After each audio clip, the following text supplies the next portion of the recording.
40 കഴിഞ്ഞിട്ട് 56, 90 കഴിഞ്ഞിട്ട് പോകുമ്പോണ്ട് വെള്ളസാരി എടുക്കല്. വെള്ള സുന്നത്താണ്. അപ്പൊ മാത്രം ഒരു വെള്ള എന്താ മരിച്ച മയ്യത്ത് കൊണ്ടുപോകുക ആണോ? എന്നാ മയ്യത്ത് വെള്ളയാക്കണം നിയമമുണ്ടോ? ഉണ്ട്. ഏതുപോലെ? ജീവിച്ചിരിക്കുമ്പോൾ വെള്ളയാക്കണം നിയമമുള്ള പോലെ നമ്മളോട് പറഞ്ഞിട്ടുണ്ട്. നമ്മള് വെള്ളവസ്ത്രം ധരിക്കുന്നു. ഞാൻ ആലോചിക്കലുണ്ട്, മുസ്ലിം സമുദായം 100% അംഗീകരിച്ചൊരു വിഷയമുണ്ട്. മുസ്ലിം സമുദായം 100% അംഗീകരിച്ചൊരു വിഷയമുണ്ട്. അതെന്താണ്? ഒരു ഹദീസിന്റെ പകുതി. ആ ഹദീസിന്റെ ആദ്യ ഭാഗം എന്താ? നിങ്ങൾ എല്ലാവരും വെള്ളവസ്ത്രം ധരിക്കുവിൻ എന്ന്. അത് ഇവിടെ എത്ര ആളുണ്ട്? നിങ്ങളെ മരിച്ചാല് വെള്ളവസ്ത്രത്തിൽ പൊതിയുവിൻ. അത് എത്ര ആളുണ്ടാവും? 100%. അല്ലേ? എങ്ങനെയുണ്ട്? അപ്പോ 40 കഴിഞ്ഞിട്ട് കൊണ്ടുപോകുമ്പോണ്ട് വെള്ളവസ്ത്രം ധരിക്കലുണ്ട്. അപ്പോ ഏതാണ്ട് പ്രസവം മുതൽ പ്രസവം വരെ ആയി. ഇല്ലേ? ശരി. അത് കഴിഞ്ഞ് മരണമാണ്. മരണം, രോഗം, അതുപോലുള്ള ഏർപ്പാട്. ആ രോഗത്തിന്റെ ഭാഗമാണ് ഗർഭകാലം, ആലസ്യത്തിലും നീരും മറ്റൊക്കെ ആയിട്ട്. അതുപോലെ പ്രസവിച്ചു കഴിഞ്ഞാൽ ഒരിതുണ്ട്. എന്താ? തിന്നണത്, പ്രസവിച്ച സ്ത്രീ ഭക്ഷണം കഴിക്കുന്നത് വേറെ ആരെങ്കിലും കണ്ടാ അത് തടിക്ക് പിടിക്കൂല എന്ന് ഇബ്ലീസ്. ആരാ? അഫ്ദലുൽ ഉമ്മ പാസ്സായ ഒരു മൗലവിച്ചി എന്നോട് പറഞ്ഞതാണ്. വിശ്വസിക്കല്ല, എന്താ ചെയ്യാ? നിങ്ങൾക്ക് വിശ്വസിക്കല്ല നിവൃത്തിയില്ല. അപ്പോ എന്തേ ഓള് പഠിച്ചത്? എന്താണ്? പ്രസവം കഴിഞ്ഞ് പ്രസവരക്ഷയുടെ മരുന്നുകൾ കഴിക്കുമ്പോ അത് തിന്നണത് വേറെ ആരും കണ്ടാൽ അത് മേത്തക്ക് പിടിക്കൂല. അപ്പൊ ആലോചിച്ച് നോക്കി, പടച്ചോനേക്കാൾ വലിയ വലിയ ആൾക്കാര്. അപ്പോൾ പോഷകാംശങ്ങളോട്, ഭക്ഷണത്തിലെ അംശങ്ങളോട്, പോഷകാംശങ്ങളോട്, നെയ്യിനോട് ആരാ പറയാ എടി തടിക്ക് പിടിക്കണ്ട, തിന്നണ ആള് കണ്ടിട്ടുണ്ട്, അതുകൊണ്ട് തടിക്ക് പിടിക്കണ്ട. അപ്പൊ രക്തത്തിൽ കലരാതിരിക്കുന്നത് എങ്ങനെയാണ്? അത് പോഷകാംശം ലയിക്കാതിരിക്കുന്നത് എങ്ങനെ? എന്താണ് അതിന്റെ ഗുട്ടൻസ്? ഇല്ല. ഖുറാഫാത്ത്. ആർക്കിടയിലെ ഖുറാഫാത്ത്? നമുക്കിടയിലെ ഖുറാഫാത്ത്. നമ്മുടെ ഒരു നല്ല കോളേജിൽ പഠിച്ചൊരു പെണ്ണായി പറഞ്ഞത്. അത് അന്ധവിശ്വാസമൊന്നുമല്ല. പ്രസവിച്ചാ കണ്ടില്ല നിങ്ങള് കുട്ടികളെ ഭൂതത്തിന്റെ മാതിരി കരിയും തേച്ച് കൊണ്ടിടക്കണ്. ഇവിടെ ഒരു കവിളിലൊരു ബ്യൂട്ടി സ്പോട്ട് എന്നാണ് ഓമനപ്പേര്. സാധനം എന്താ? എന്തിനാണെന്ന് ചോദിച്ചാല് അത് കണ്ണീർ കെട്ടാക്കാനാണ്. ഒരു ചരട്, കറുത്ത ചരട് തന്നെ. അപ്പൊ ചരട് ഇക്കാലത്ത് വിൽക്കാൻ തന്നെ പല പീടികളിലില്ല. അത് നോക്കി തെരഞ്ഞു കൊണ്ടുവരും. എന്തിനാ കെട്ടുന്നത്? അരയില് തുണി ഇരിക്കണ്ടോ? കുട്ടി ഇല്ല, കിടക്കുകയാണ്. പിന്നെന്തിനാണ്? അത് നോക്കി ഇമ തട്ടാനേ. കണ്ണുകൊണ്ട് നോക്കുമ്പോ അയിമ തട്ടാൻ തന്നെ ഈ ജാതി പരിപാടികൾ. അപ്പൊ ഞങ്ങൾ പൊട്ടന്മാരാണ്, ഞങ്ങൾ പൊട്ടത്തികളാണ് എന്ന് കാണിച്ചു കൊടുക്കുക. ഈ രീതിയിലുള്ള സംവിധാനങ്ങൾ കാണാൻ സാധിക്കും. മരിച്ചാല് മയ്യത്ത് കണ്ടോ? എല്ലാവരും ചോദിക്കും മയ്യത്തുണ്ട്. നമ്മളാണ് കയറി ചെന്നാൽ ആളുകൾ മയ്യത്ത് ഇവിടെ. എന്താ മയ്യത്ത്? നമ്മൾ മയ്യത്ത് കാണാനാ വന്നത്? ആണോ? മയ്യത്ത് കാണാനാ റസൂലുള്ളാ പറഞ്ഞത്? അല്ല, ജീവിച്ചിരിക്കുന്നവരെ കാണാനാ, അവരെ ആശ്വസിപ്പിക്കാനാ, മരിച്ചവന്റെ ബന്ധുക്കളെ ആശ്വസിപ്പിക്കാനാ. പിന്നെയോ മരിച്ച വീട്ടുകാർക്ക് ബാക്കിയുള്ളവർ ഭക്ഷണം ഉണ്ടാക്കി കൊടുക്കാനാ. പിന്നെയോ മയ്യത്തിന്റെ പിന്നാലെ പോകാനാ. പിന്നെയോ മയ്യത്ത് നിസ്കരിക്കാനാ. പിന്നെയോ മയ്യത്ത് മറമാടാനാ. പിന്നെയോ തസ്ബീഹ് ചെല്ലാനാ. എന്നിട്ട് മടങ്ങി പോരാനാ. ഉഹുദ് മലയോളം ഉള്ള 2 മല അള്ളാഹു റൈസ് ചെയ്ത് തരും. 2 ഖിറാത്ത് കൂലി അങ്ങനെ ചെയ്താല്. അതിന് പകരം 10,000-കണക്കിന് ആൾക്കാര്, പൊട്ടന്മാരായ നമ്മളെ പത്രപ്രവർത്തകന്മാരുടെ ഭാഷയിൽ പറഞ്ഞാൽ അന്ത്യദർശനത്തിന് വന്നു. അവസാനായിട്ട് ഒരു നോക്ക് കാണാൻ ജനങ്ങൾ തിക്കും തിരക്കും കൂട്ടി. എന്താ ഇത്? അവസാനം കാണാൻ തുടങ്ങണല്ലേ ഉള്ളൂ. ഖിയാമത്ത് നാൾ വരാൻ പോണ അല്ലേ? അവിടുത്തെ ഒരു ദിവസം എന്ന് പറഞ്ഞാൽ ഇവിടുത്തെ 50,000 കൊല്ലം. അങ്ങനെയുള്ള കാലങ്ങളോളം ഖിയാമത്ത് നാൾ നമ്മൾ കാണാൻ പോവുക. എന്നിട്ട് പിന്നെ അന്ത്യദർശനം എന്ന് പറയണം. അന്ത്യദർശനം എന്നാണ് അവസാനമായി ഒരു നോക്ക് കാണാൻ നമ്മൾ പറയാൻ പാടുണ്ടോ? ഇല്ല. അകാല ചരമം അടഞ്ഞു നമ്മളെ പത്രങ്ങളിലൊക്കെ കാണാം. അകാലത്താ ചരമം? അകാലത്താണോ? കാലത്തിന് കൃത്യസമയത്താണ്. സമയം വെച്ചിട്ടൊന്നുമില്ല. അള്ളാഹുവിന്റെ ഖജനാവിൽ ഈ കുട്ടിക്ക്, ഈ വയസ്സായ ആൾക്ക്, ചെറുപ്പക്കാർക്ക് നിശ്ചയിച്ച സമയം അപ്പോഴാ കഴിഞ്ഞത്. അപ്പോൾ മയ്യത്ത് കാണലല്ല, മയ്യത്ത് കാണേണ്ടതില്ല, മയ്യത്ത് കാണാനല്ല. പിന്നെയോ മയ്യത്തിന്റെ പിന്നാലെ പോകാനാണ്. മരിച്ചാൽ മയ്യത്തിന്റെ പിന്നാലെ പോവുക. എന്നിട്ടോ നിസ്കരിക്കുക. പിന്നെയോ തസ്ബീഹ് ഇല്ല. എന്നിട്ട് നോക്കണം നിങ്ങൾ വലിയ വലിയ രാഷ്ട്രീയ സാമൂഹ്യ നേതാക്കന്മാര് മരിച്ചാൽ ലക്ഷക്കണക്കിന് ആളുകൾ മയ്യത്ത് കണ്ട് അങ്ങനെ തന്നെ ജീപ്പിലാണ് മടങ്ങിപ്പോകും. എന്നിട്ട് വലിയ ആശ്വാസമായി മയ്യത്ത് കണ്ട്. ഓ, എനിക്ക് മയ്യത്ത് കാണാൻ പറ്റിയില്ലട്ടോ. എന്താ ചങ്ങാതിമാരെ ഇത്? മയ്യത്ത് കാണേണ്ട ആവശ്യമുണ്ടെങ്കിൽ കാണണം, എന്തെങ്കിലും ക്ലിയർ ചെയ്യാനുണ്ടെങ്കിൽ കാണണം. അറിയാത്ത മയ്യത്താണെങ്കിലും ബാക്കിയുള്ളവർക്ക് അറിഞ്ഞാൽ മതി. ഞാൻ അറിയില്ലല്ലോ, ഒന്ന് പോയൊക്കെ തരേണ്ട ആവശ്യമില്ല. ആളുകൾക്ക് ആർക്കും അറിയാത്ത അജ്ഞാത മയ്യത്താണെങ്കിൽ കാണൽ ആവശ്യമാണ്. എന്തെങ്കിലും പ്രശ്നങ്ങൾ ഉണ്ടെങ്കിൽ കാണണം. മരിച്ചോ മരിച്ചില്ലേ സംശയം, അപ്പൊ കാണണം. അങ്ങനെയൊക്കെയാണ് ചെയ്യേണ്ടത്. എന്തെങ്കിലും പ്രത്യേകമായ പശ്ചാത്തലം, അതാണ് ആവശ്യം. എന്നിട്ട് മയ്യത്ത് കാണണിന്റെ മസാല, ആണിന് പെണ്ണിനെ കാണാൻ പറ്റുമോ, പെണ്ണിന് ആണിനെ കാണാൻ പറ്റുമോ എന്നിങ്ങനെ മസാല ഉണ്ടാക്കുക. എന്നിട്ട് അത് കാണിച്ചു കൊടുക്കാനായിട്ട് അവിടെ ഒരു കൂലിപ്പട്ടാളം മയ്യത്തിന്റെ തലക്കല്, എന്നിട്ട് മൂടിയിട്ട് പിന്നെ ഇങ്ങനെ തുറക്കുക. ഞങ്ങൾ വരുമ്പോ അങ്ങനെ കാണിച്ചു കൊടുക്കുക. പിന്നെയും മൂട, പിന്നെയും. എന്താ ഇത് നാടക? വല്ല ആവശ്യമുണ്ടോ? ഇല്ല. അതുകൊണ്ട് നിർത്തണം. ഒന്നുമില്ല, മയ്യത്ത് കാണാൻ പാടില്ല എന്നല്ല പറഞ്ഞു കേട്ടോ. മയ്യത്ത് കാണണം എന്നില്ല, കാണാനല്ല പറഞ്ഞത് എന്ന് മനസ്സിലാക്കിയാൽ മതി. മാത്രമല്ല, മയ്യത്ത് കണ്ട് മടങ്ങിപ്പോകുന്നത് എന്തടിസ്ഥാനത്തിലാണ്? നമ്മളോട് പറഞ്ഞ മയ്യത്തിന്റെ പിന്നാലെ പോകാം. അതിന് ഒഴിവില്ലെങ്കിൽ റെഡി. നമുക്കപ്പോ തിരക്കുണ്ടെങ്കിൽ, വേറെ അടിയന്തരമായ പണികളുണ്ടെങ്കിൽ. ഒരു ഖീറാത്ത് കിട്ടുക എന്നാണ് ചില്ലറ കാര്യമൊന്നുമല്ല കേട്ടോ. ഒരു ഖീറാത്ത് എന്ന് പറഞ്ഞാൽ ഉഹുദ് മലയുടെ അത്ര ഉള്ളതാണ്. അത് ശാശ്വതമായി കിട്ടുകയാണ്. ഇവിടെ ഒരു 5 സെന്റ് കിട്ടുന്ന ഒരു കൊല്ലം നമ്മൾ വെയിലത്തുക്കൂലേ? എന്നാൽ പരലോകത്തോ അത്രയും വലുതാണ്. അതിനാൽ ഏറ്റവും ചുരുങ്ങിയത് മയ്യത്തെടുക്കാൻ നേരത്താണ് പോവുക. എന്നിട്ട് മയ്യത്തിന്റെ പിന്നാലെ പോയി മയ്യത്ത് സ്കെച്ച് പോയി 1 മണിക്കൂറേ വേണ്ടിയുള്ളതിന്.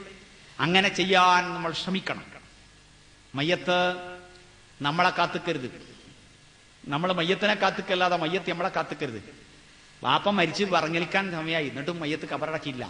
മറ്റോ അവിടുന്ന് വിളിച്ചു വന്നൊക്കെ പൈസന്റെ പിൻബലത്തിൽ ഞാൻ വന്നിട്ട് അടക്കിയാൽ മതി. ഓനാകളുടെ മെച്ചെന്താണ്? ഓനാ പൈസ അയക്കുന്നത്, വേറൊന്നുമില്ല. അതുകൊണ്ട് ഗൾഫിലുള്ള ചങ്ങാതിമാരെ നമ്മൾ പറയണം, ഇനി ഈ നാട്ടിൽ ജീവിച്ചിരിക്കുന്ന പാപ്പാരെ, കുട്ടികളെ, ഉമ്മാരെ, പെങ്ങന്മാരെ നമ്മൾ പറയണം, ഞാൻ മരിച്ചാൽ വേഗം കബറടക്കണം എന്ന് വസിയത്ത് ചെയ്യണം. വസിയത്ത് ചെയ്യലും വയസ്സായിട്ടൊന്നല്ല കേട്ടോ. കാരണം എന്താ? മരിക്കല് വയസ്സായിട്ടാ? മരിക്കല് വയസ്സായിട്ടാ? അല്ല. അതുകൊണ്ട് വസിയത്ത് ചെയ്യണം, ഞാൻ മരിച്ചാൽ മയ്യത്ത് വേഗം മറവ് ചെയ്യണം. എന്നിട്ടുണ്ട് ഇങ്ങനെ കാത്തു പറങ്ങലിച്ചിങ്ങനെ നിൽക്കും. നാളെ ഓൻ വരും. എന്നിട്ടോ ഓന്ന് കെട്ടിപ്പിടിച്ച് കടന്നു മയ്യത്തിന്റെ മോൾക്ക് വീകും. എന്നിട്ടോ നമ്മളെല്ലാരും കൂടി പിടിച്ചു മാറ്റും. എന്നിട്ടോ കഴിഞ്ഞ് എന്നിട്ട് കൊണ്ടേക്കാൻ പറയണം. ഇതിനാണോ? ഇതിപ്പോ എന്താ അറിയോ? നിങ്ങള് മരിച്ചാല്, ബാപ്പ നിങ്ങൾ മരിച്ചാല് ഞങ്ങളെ മയ്യത്ത് വേം മറമാടുന്നു മകൻ പറയലല്ല വേണ്ട കേട്ടോ. ബാപ്പ പറയാം, മോനെ മരിച്ചാ വേം മറമാടണം. നമ്മൾ മര്യാദക്ക് നമ്മൾ പറഞ്ഞല്ലേ. അതായത് ജീവിച്ചിരിക്കുന്നവർ പറയേണ്ട ഒരു വർത്തമാനമാണിത്. നിയമപ്രശ്നങ്ങൾ ഉണ്ടെങ്കിൽ താമസിക്കേണ്ടി വരും. ആക്സിഡന്റോ അജ്ഞാത മരണോ ഒക്കെ ആണെങ്കിൽ അതുപോലെ കാര്യം. പിന്നെ 2, 3, 4 പെണ്ണുങ്ങളൊക്കെ ഉണ്ടാവും, അതിനനുസരിച്ച് കുറച്ചും കൂടി താമസിച്ചു എന്നൊക്കെ വരും. സാധാരണഗതിയുള്ള മരണത്തെ പറ്റിയാണ് പറഞ്ഞത്. സാധാരണഗതിയുള്ള കുടുംബങ്ങളെ പറ്റിയാണ് പറഞ്ഞത്. ചുരുക്കത്തിൽ മയ്യത്ത് അങ്ങനെ മയ്യത്ത് പിന്നെ ഒരു പാർസലാക്കല്, ഗൾഫിൽ നിന്ന് മരിച്ചാണ് മയ്യത്ത് പാർസലാക്കല് അരുത്. റസൂലുള്ള പറഞ്ഞതിനെതിരാണത്. മയ്യത്ത് വേഗം കബറടക്കണം. കദ്ദിമൂനി അതാണ്, നിങ്ങൾ വേഗം കൊണ്ടുപോകൂ എന്നാണ്. അതിനാൽ മയ്യത്ത് വേഗം. പിന്നെ മരിച്ചത് കുറച്ച് സമ്പന്നനൊക്കെ ആണെങ്കിൽ ആ ഫോട്ടോ ഒന്ന് വലുതാക്കി വെച്ച്, മലക്കുകളെ നിങ്ങളൊക്കെ പോയിക്കൊള്ളി, ഞങ്ങൾ മതി ഇവിടെ, പട്ടിയും ബാപ്പാന്റെ ഫോട്ടോവും മതിയും. അതുകൊണ്ട് കുട്ടിന്റെ ഫോട്ടോ, വാപ്പാന്റെ ഫോട്ടോ, മരിച്ചോന്റെ ഫോട്ടോ, ഇത് ഇസ്ലാം മതത്തിനെതിരായിട്ടല്ല നമ്മൾ ചെയ്യേണ്ടത്. ഒരു കുട്ടി നമ്മളത് മരിച്ചിക്കണമെങ്കിൽ ആ കുട്ടിന്റെ ഫോട്ടോ ഒന്ന് വലുതാക്കി അവിടെ വെക്കുക. അത് കാണാനാണ്. എന്തിനാ കാണുന്നത്? ഓർമ്മ ഉണ്ടാകാൻ. ഓഹോ, ഇത്രയേ ഉള്ളൂ സ്നേഹല്ലേ. ബാപ്പാന്റെ ഫോട്ടോ കണ്ടില്ലെങ്കിൽ ഓർമ്മ ആവൂലല്ലേ. മുഹമ്മദ് നബിനെ ഓർമ്മിക്കാനോ? എന്നാ ക്രിസ്ത്യാനി ആയിക്കോ, അതിനാ യേശുവിന്റെ ഫോട്ടോ ഉണ്ടാക്കി വെച്ചിക്കണ്. ശ്രീരാമന്റെ ഫോട്ടോ, ശ്രീകൃഷ്ണന്റെ ഫോട്ടോ. അള്ളാനെങ്ങനെ ഓർമ്മിക്കല്? ഫോട്ടം കണ്ടിട്ടാ? പൊട്ടൻ. നമ്മൾ അള്ളാഹുവിനെ കാണാതെ ഓർമ്മിക്കുന്നവരാണ്. നമ്മളെ പ്രത്യേകത തന്നെ അതാണ്. അല്ലദീന യഖ്ശൗന റബ്ബഹും ബിൽ ഗൈബി, മറഞ്ഞ നിലക്ക് റബ്ബിനെ ഭയപ്പെടുന്നവരാണ് നമ്മൾ. എന്നിട്ട് നമ്മളായി പറയണത്. അതുകൊണ്ട് അതൊക്കെ നിർത്തിവെക്കുക. മരിച്ചു കഴിഞ്ഞാല് വേഗം ഖബറടക്കുക, വേഗം പോവുക. മരിച്ചു കഴിഞ്ഞാൽ ആദ്യം എന്താ ചെയ്യല്? കുട്ടികളെ പറഞ്ഞേക്കും വീട്ടിലടക്കാൻ, മുറുക്കാൻ, ബീഡി, സിഗരറ്റ്, എരപ്പാളി. എന്താ എരപ്പാളി എന്ന് പറഞ്ഞാൽ മനസ്സിലായോ? വലിയ മുതലാളിയാണ്. ഒരു തീപ്പെട്ടി ഓട്ടെ, ഒരു ബീഡി ഓട്ടെ എന്ന് പറയും. എന്തിന്? ഇറക്കുക, പൈസ ഉണ്ടെങ്കിൽ ചെയ്യാം. അതാണ് ഏർപ്പാളി എന്നാണ്. പിന്നെ അവിടെ തുപ്പി ഇവിടെ തുപ്പി ഇവിടെ കറ പിടിച്ച് ആ വൃത്തികെട്ട പുകയും. പിന്നെ എവിടുന്നാ വലിക്കല്? അത് കക്കൂസ് പോകുമ്പോ വലിക്കും. ഈ ജാതി പരിപാടികൾ ഇല്ലേ? മാനം മര്യാദ ഉള്ള സ്ഥലത്തൊക്കെ എഴുതി വെച്ചിട്ടുണ്ടാവും നോ സ്മോക്കിംഗ്, പുകവലി വിരോധം, പുകവലി പാടില്ല എന്ന് മാനാഭിമാനമുള്ള സ്ഥലത്തൊക്കെ എഴുതി വെച്ചിട്ടുണ്ടാവും. അതുകൊണ്ട് അതൊന്ന് പിന്നെ ഹറാമാന്നൊക്കെ നമ്മളെ വലിയ വലിയ പണ്ഡിതന്മാരൊക്കെ ഫത്വ കൊടുത്തിട്ടുണ്ട്. അതല്ല ഞാൻ പറയുന്നത്, ഈ വിഷയമാണ്. അതും അതിൽ പരിഗണിക്കേണ്ട കാര്യം തന്നെയാണ്. അതുകൊണ്ട് നമ്മൾ ബീഡി, സിഗരറ്റ്, മുറുക്ക്, പുകവലി, പൊടിവലി എല്ലാം ഒഴിവാക്കേണ്ടതാണ്. ഏതായാലും അത് കൊണ്ടുവന്നിട്ട് മേശപ്പുറത്ത് വെക്കുക. ഏതേമാതിരി കല്യാണപ്പരയിൽ കാണാം ഒരു കെട്ട് കവറ്, കല്യാണപ്പരയിൽ കാണാം മേശപ്പുറത്തൊരു കെട്ട് കവറ്. അതെന്തിനാ? കവറിങ്ങൊക്കെ ഓരോരുത്തർക്കും എൻവലപ്പെടുത്ത് കൊണ്ടുപോകാനല്ല, പിന്നെയോ അതിൽ 100ഉം 200ഉം തിരികിയിട്ട് പുതിയാപ്പിളക്ക് കൊടുക്കാൻ. പുതിയാപ്പിളക്കെപ്പളാ കൊടുക്കുക? ബിരിയാണി കഴിച്ച് ഇറങ്ങിപ്പോരുമ്പോ ആ 60 റുപ്യ ഉണ്ടെങ്കിൽ നല്ല ബിരിയാണി ഹോട്ടലിൽ നിന്ന് കിട്ടും. 100 റുപ്യ എടുത്തിട്ട് ഹോട്ടലിൽ നിന്ന് ബിരിയാണി കഴിക്കാം അല്ലേ? ചോറ്റ് കല്യാണം, കവറ് കല്യാണം എന്ന് മാത്രമല്ല, പുതിയാപ്പിളന്റെ കല്യാണത്തിന് ഒരു ഇരുത്തം ഇറങ്ങുമ്പോഴേ ഇറങ്ങിയിട്ടൊരു ഇരുത്തം അങ്ങനെ ടവലൊക്കെ ഇട്ടിട്ട്. എന്താപ്പത്? മുജാഹിദാണ്, മുജാഹിദൊക്കെ തന്നെയാണ്. എന്നാല് നിക്കരിക്കാൻ നേരത്ത് കാണാൻ ഒരു ഇറക്കണ്ടുണ്ടാവുമല്ലോ ഇങ്ങനെ. അതേമാതിരി മുദ്രിക്കാൻ പോകുമ്പോ മൂത്രപ്പരയിൽ ഒരു ടവൽ കഷ്ണം. നിക്കാഹിന്റെ സമയത്ത് എന്താ സാധനം? നിക്കാഹിന്റെ സമയത്ത് ഒരു തലമറക്കല്. ഇസ്ലാം മതം അവറത്താ, നിക്കാഹിന്റെ സമയത്ത് തല അവറത്താകുന്നു എന്നാ പഠിപ്പിച്ചു. എന്തായത്? അതേപോലെ ഒരു ഇരുത്തണ്ട്. എന്തിന്? തരാളവരൊക്കെ തൊന്നോളി. എന്നിട്ട് പാവപ്പെട്ട പെണ്ണുങ്ങളൊക്കെ കാണാൻ 5 റുപ്യ 10 റുപ്യൊക്കെ തെണ്ടി നടക്കണവനവൻ. കല്യാണത്തിനുണ്ട് അങ്ങനത്തെ ഒരു കവർ കല്യാണം. അതേപോലെ മരിച്ച വീട്ടിൽ കാണാം ഒരു പാത്രത്തിൽ വെറ്റില മുറുക്കാനും ബീഡി, സിഗരറ്റൊക്കെ. എന്തിന്? വെടി പറഞ്ഞ് സൊറ പറഞ്ഞിരിക്കാം. മരിച്ച വീട്ടിൽ മൗനമാണ് വേണ്ടത്. അത് ചിന്തിക്കാതെയാണ് ഇതൊക്കെ. എന്നിട്ടോ പിന്നെ പുതിയ തുണി കുപ്പായോ അല്ല പുതിയ തുണി മേടിച്ചുകൊണ്ടിരും. എന്തിന്? കഫൻ പുടവൊക്കെ ഈ മരിച്ച മയ്യത്തിന് പൊതിയാൻ പുതിയത്. അപ്പോ വാപ്പ നിങ്ങൾ മരിച്ചാൽ ഞാൻ എന്റെ പഴയതിട്ടിരുന്ന് എനിക്ക് പറയാൻ പറ്റില്ല. നിങ്ങൾ പറഞ്ഞാലേ മക്കളെ മരിച്ചാൽ എന്റെ പഴയ തുണി തെച്ചാ മതി. ഇതിനിപ്പോ വലിയ നട്ടല്ലൊന്നും വേണ്ടട്ടോ, ബുദ്ധി മാത്രം മതി, കോമൺ സെൻസ് മാത്രം മതി. അൽ ഹയ്യു അഹഖു ബിൽ ജദീദി, അൽ ഹയ്യു അഹഖു ബിൽ ജദീദി. ജീവനുള്ളവനാണ് പുതിയത് വേണ്ടത്. മനസ്സിലായില്ലേ? അതുകൊണ്ട് നമ്മളൊക്കെ പറയാ മരിച്ചാൽ പഴയത് കൊണ്ട് പുതിയ. കഫൻ ചെയ്യ മയ്യത്ത് എന്നുള്ളതൊക്കെ മലയാളത്തിലാണ്ടാക്കിയാ മനസ്സിലാവും. ശവം കെട്ടിപ്പൊതിയ. ശരിയായില്ലേ? ശവം പൊതിയ പുതിയ വേണോ? വേണ്ട. അപ്പോൾ അതൊക്കെ ഒഴിവാക്കുക. പിന്നെ ഒരു തറവാട്ട് മുജാഹിദിന്റെ വീട്ടിലൊരു 15 കൊല്ലം മുമ്പ് ചെന്നപ്പോ ഒരു കുലാവി കൊണ്ടുവന്നു. ആ സമയത്താവുമ്പോ ഞാൻ ചോദിക്കും, നിങ്ങളും ചോദിക്കണം, എന്താ അത്? അതില്ല, മൂത്തമ്മ മരിച്ചതാണ്. ഓഹോ, സന്തോഷായില്ലേ? എന്നാ ഇജ്ജ് കുടിച്ചോന്ന് പറഞ്ഞു. അപ്പൊ അയാൾ അന്തം വിട്ടു. അയാൾക്കറിയില്ല. ഹാരിസ് ബിൻ സലീമിന്റെ തഖ്വ എന്നൊരു കാസറ്റ് ഞാൻ അടുത്ത കാലത്ത് അയാൾക്ക് കൊണ്ടേ കൊടുത്തു. അപ്പൊ അയാൾ ചോദിച്ചു, തഖ്വ എന്ന് പറഞ്ഞ അർത്ഥം എന്താണ്? തഖ്വ എന്ന് പറഞ്ഞാൽ എന്താ അയാൾക്കറിയില്ല. തറവാട്ട് മുജാഹിദ് എന്ന് പറഞ്ഞാൽ മനസ്സിലായി. വല്യാപ്പ മുജാഹിദാ, പാപ്പിയും മുജാഹിദാ, ഓനും മുജാഹിദാ, ഓന്റെ കുട്ടിയും മുജാഹിദാ. അള്ളാഹു കാത്ത് രക്ഷിക്കട്ടെ. ഒരുപക്ഷെ ഈ കാസറ്റ് ഓൻ കേട്ടൂന്ന് വരും കേട്ടോ, അത് വേറെ കാര്യം.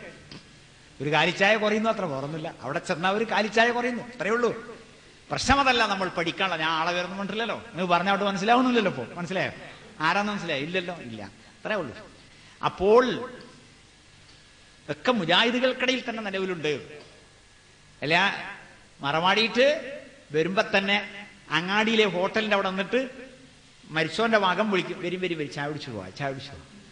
ഇങ്ങനെയൊക്കെ ചില നാട്ടിൽ മയ്യത്തെവിടെയാണോ കിടത്തിയത് അവിടെ ചോറ് വിളമ്പും. മയ്യത്ത് മറമാടിയും വന്ന അവിടെ പായ വിരിച്ചിട്ട് ചോറാണ് വിളമ്പും. ഞെട്ടിപ്പോയി. മനസ്സിലായില്ലേ? എന്തൊക്കെയാണ് ചെയ്യേണ്ടതെന്ന് അറിഞ്ഞുകൂടാ. പിന്നണ്ടൊരു വാരിക്കോരി ചെലവാക്കല്, മുതലാളിത്തരം കാണിക്കല്. അതിന് ഹദീസിനെ ദുർവ്യാഖ്യാനിക്കുകയും ചെയ്യും. ഒരു കുട്ടി വന്ന് ഉമ്മാനെപ്പറ്റി ചോദിച്ചതാ നബിനോട്. എന്റെ ഉമ്മ സാധാരണ സദക്ക ചെയ്യുന്ന ആളാ, തരം കിട്ടിയ സദക്ക ചെയ്യുന്ന ഒരാള്. അങ്ങനത്തെ ഒരാളെ കൂടെ കാണിച്ചു തരാൻ പറ്റും? എപ്പോ പൈസ ഉണ്ടായാലും അതൊക്കെ സദഖ ചെയ്യുന്ന ആള്. ആ ഉമ്മ പെട്ടെന്ന് മരിച്ചുപോയി. വർത്താനം പറയാൻ സമയം കിട്ടാതെ മരിച്ചുപോയി. വർത്താനം പറഞ്ഞിരുന്നെങ്കിൽ വല്ലതും അവർ സദഖ ചെയ്യുമായിരുന്നു എന്ന് എനിക്കറിയാം. അപ്പൊ ഞാൻ ഉമ്മാക്ക് വേണ്ടി സദഖ ചെയ്തോട്ടെ എന്ന് ചോദിച്ചതാ. ആന്ന് പറഞ്ഞു നബി. അത് ദുരുപയോഗപ്പെടുത്തിയിട്ട് എന്റെ വാപ്പ മരിച്ചീന് 10 ലോറി എത്തീങ്കാനീക്ക് എന്ന രീതി. അതല്ല ഇസ്ലാം മതം പറഞ്ഞത് വേറെ. ദുർവ്യാഖ്യാനമല്ല നമുക്ക് ആവശ്യം. ശരി. പിന്നെ അല്ല, മുപ്പത്തിയേരെ പള്ളിക്കൊക്കെ ഒന്നും കാണുന്നില്ലല്ലോ. അത് മാപ്പിള മരിച്ചപ്പോ പിന്നെ ഞാൻ പോയില്ല. അള്ളേ മരിച്ചത് നമ്മളെ ഹദീസ് ജനങ്ങളോട് പറയും, ഖുറാഫികളോട്. എന്ത്? കാന റസൂലുള്ളാഹി സ്വല്ലല്ലാഹു അലൈഹി വസല്ലം യഅ്തഖിഫുൽ അശറൽ അവാഖിറ മിൻ റമളാന ഹത്താ തവഫാഹുൽ മൗത്ത്. മരണം വരെ റസൂലുള്ള അവസാനത്തെ 10 ഇത്തികാഫിരുന്നു. സുമ്മ യതഖഫ അസ്വാജുഹു ബഅദഹു. പിന്നെ അദ്ദേഹത്തിന്റെ മരണശേഷം അദ്ദേഹത്തിന്റെ ഭാര്യമാര് മുഴുവൻ ഇത്തികാഫിരുന്നു. കൊല്ലത്തിൽ 10 ദിവസം. റബീഉൽ അവ്വലിലാ റസൂലുള്ള മരിക്കണ്. അതിന്റെ അടുത്ത റമളാനിൽ അവരൊക്കെ പള്ളിയിൽ പോയി ഇത്തികാഫിൽ നിൽക്കണ്. നബിന്റെ ഭാര്യമാർക്ക് നബിനോട് സ്നേഹല്ലേ? ആ സ്നേഹത്തിന്റെ 100-1 അംശം നമുക്ക് കിട്ടിയാൽ മതിയെന്ന്. അതുണ്ടോ? എന്നിട്ട് ആ നബിന്റെ ഭാര്യമാര് പള്ളിയിൽ പോയി. എന്തിന്? ഇത്തികാഫിരുന്നു. 5 വക്തും പോയി, വെള്ളിയാഴ്ചയും പോയി. അതുകൊണ്ട് നമ്മളൊക്കെ ഒന്ന് പറയണം, ഞാൻ മരിച്ചാൽ ആ ദിവസം തന്നെ ഇജ്ജ് പള്ളിയിൽ പോണം, ആ വെള്ളിയാഴ്ച തന്നെ പോണം, ആ റമളാനിൽ തന്നെ പോണം. നമ്മൾ വസിയത്ത് ചെയ്യണം, എല്ലാരോടും പറയും. മരിച്ചാല് നമ്മളെ ബുദ്ധിയൊക്കെ അധികവും പോവും. പെണ്ണ് പറയും എനിക്ക് ഞാനാണോ? ഓഹോ, അനക്കാരുമില്ലാത്ത പ്രശ്നല്ലേ. 4 മാസവും 10 ദിവസവും കഴിഞ്ഞാൽ കല്യാണം കഴിക്കോക്ക്. ഓനാരാ? മരിച്ചോനിപ്പം ഞാനുള്ളത്, മരിച്ചു കിടക്കവൻ. ഇന്ന് രാത്രി ഓളെ തുണക്കോളെ കുട്ടികളുണ്ടാവും. അല്ലെങ്കിൽ ആരാണോ മരിച്ചത് അവരുടെ ബന്ധുക്കൾ ഒന്നിച്ചാണ് കിടക്കുന്നത്, അല്ലേ? ആ മരിച്ചോൻ ഒറ്റക്ക് കബറില്ല. അതല്ലേ ആലോചിക്കേണ്ടത്? ഓരോ അന്ധവിശ്വാസങ്ങളെ കോലാണ്, വർത്താനങ്ങളുടെ പോലെ. എനിക്ക് ഞാനാണോ, ഞങ്ങൾക്ക് ഞാനാണോ? അല്ലോ, നിങ്ങൾക്ക് അള്ളല്ലേ, അല്ലേ? അലൈസല്ലാഹു ബികാഫിൻ അബ്ദഹു. അടിമക്ക് അല്ലാഹു പോരെ എന്ന് അല്ലാഹു ചോദിക്കുന്നു. ഹസ്ബി അല്ലാ, എനിക്കല്ല മതി. ഹസ്ബുൻ അല്ലാ, ഞങ്ങൾക്കല്ല മതി എന്ന് ഖുർആൻ നമ്മളെ കൊണ്ട് പറയിക്കുന്നു. എന്നിട്ട് ജീവിതത്തിൽ നമ്മൾ ചോദിക്കുക, എന്ത്? ഞങ്ങൾക്ക് ഞാനാണോ? അങ്ങനെ ഞങ്ങൾ ആലോചിച്ചു. ഞങ്ങളെല്ലാവരെയും ഒറ്റക്കിട്ട് ഞങ്ങളെല്ലാവരെയും അനാഥരാക്കി പോയി. എന്താ അത്? ഞങ്ങളെ വാപ്പയുന്നത് എന്ത്? ഇസ്ലാമിന്റെ നായകന്മാരെ, മുസ്ലിം സമുദായത്തിന് നേതാക്കന്മാർ മരിച്ചാല് നമ്മളെ പത്രങ്ങൾ എഴുതുക, എന്ത്? ഇന്ത്യൻ മുസ്ലിങ്ങളെ അനാഥനാക്കി പോയി. ഓ, എല്ലാരെയും ബാപ്പയാ അനാഥൻ. എന്നിലൊരു വാക്ക് പറയാം. ചില നല്ലവരായ മനുഷ്യന്മാര് പറയും, ചെറുപ്പക്കാര്, ഞാനൊരു യതീം കുട്ടീനെയാണ് കല്യാണം കഴിച്ചത്. യതീം കുട്ടിയെ കല്യാണം കഴിച്ച ഒരു മനുഷ്യൻ ഇന്ത്യ രാജ്യത്തുണ്ടാവില്ല. എന്താ സംഗതി? പ്രായപൂർത്തിയാകാത്ത പെൺകുട്ടിന്റെ പേരാണ്, ആൺകുട്ടിന്റെ പേരാണ് യതീം. അല്ലെങ്കിൽ എന്റെ വല്യാപ്പി യതീമാ. അങ്ങനെ വല്യാപ്പാക്ക് വാപ്പല്ല. ഇനി ഉമ്മല്ലാത്ത കുട്ടിയല്ല യതീമിട്ടാ. ഉമ്മ മരിച്ച കുട്ടിയല്ല യതീം, ബാപ്പ മരിച്ച കുട്ടിയാ യതീം. അല്ലെങ്കിൽ യതീമിനെ പോലെ എന്ന് പറയും ചിലര്. അതുമില്ല, അങ്ങനെ പോലെയൊന്നും വേണ്ട, എന്ന് പറഞ്ഞാ മതി. എന്ത്? ബാപ്പ ഒഴിവാക്കിക്കണ്, അപ്പോഴൊന്നും യതീമാവൂല. ബാപ്പ മരിച്ചാലേ യതീമാവുള്ളൂ. പ്രായപൂർത്തിയായ പിന്നെ യതീമല്ല, ആണായാലും പെണ്ണായാലും. മനസ്സിലായില്ലേ? അപ്പോൾ നമ്മള് ഞങ്ങൾക്ക് ഞാനാണോ എന്ന് പറയരുത്. നികത്താനാവാത്ത നഷ്ടം. ഞാനൊക്കെ പ്രസിഡന്റോ സെക്രട്ടറിയോ ഒക്കെ ആവുമ്പോ ഞാനും പത്രത്തിൽ കൊടുക്കും, നികത്താനാവാത്ത നഷ്ടം. ഇന്ന മൗലവിയുടെ മരണം നികത്താനാവാത്ത നഷ്ടം. എന്താ നികത്താനാവാത്ത നഷ്ടം? മുഹമ്മദ് നബി സല്ലല്ലാഹു അലൈഹി വസല്ലം വഫാത്തായി. എന്നിട്ട് അതും പറഞ്ഞുകൊണ്ട് നടക്കുക നമ്മള്. എല്ലാ ആളുകളും മരിക്കും. ഇന്നക മയ്യിത്തുൻ, നീയും മരിക്കും. ഇന്നഹും മയ്യിത്തുൻ, അവരും മരിക്കും. റബ്ബിന്റെ അടുക്കൽ പോണം, അതാ വിഷയം. അപ്പോൾ ഈ ലോകത്ത് ആദം അലൈഹിസ്സലാത്തു വസ്സലാം മുതൽ 1,00,000-ൽ പരം പ്രവാചകന്മാരും അവരുടെയൊക്കെ കോടിക്കണക്കിന് സഹാബിമാരും വലിയ വലിയ രാജാക്കന്മാര്, നേതാക്കന്മാര്, പണ്ഡിതന്മാരൊക്കെ വന്നിട്ടുണ്ട്. ഒക്കെ മരിക്കും. ഈ മഹാപ്രവാഹത്തിലെ കണ്ണികൾ മാത്രമാണ് നമ്മൾ. ഒരാളെയും അമിതമായി നമ്മൾ പൊക്കരുത്. എന്നിട്ട് പിന്നെ കണ്ണൂക്ക് മുജാഹിദുകൾക്കിടയിൽ ഇല്ല. പക്ഷേ വേറെ ചില ഏർപ്പാടുണ്ട്. എന്താ വെച്ചാല് 3-ാം ദിവസം ഒരു പോക്ക്, അത് ചിപ്സും മിച്ചറും ഒക്കെ ആയിട്ടൊരു പോക്ക്. മരിച്ച് 3-ാമത്തെ ദിവസം അതെന്താ? ക്ലീൻ ആക്കാൻ പോവുക.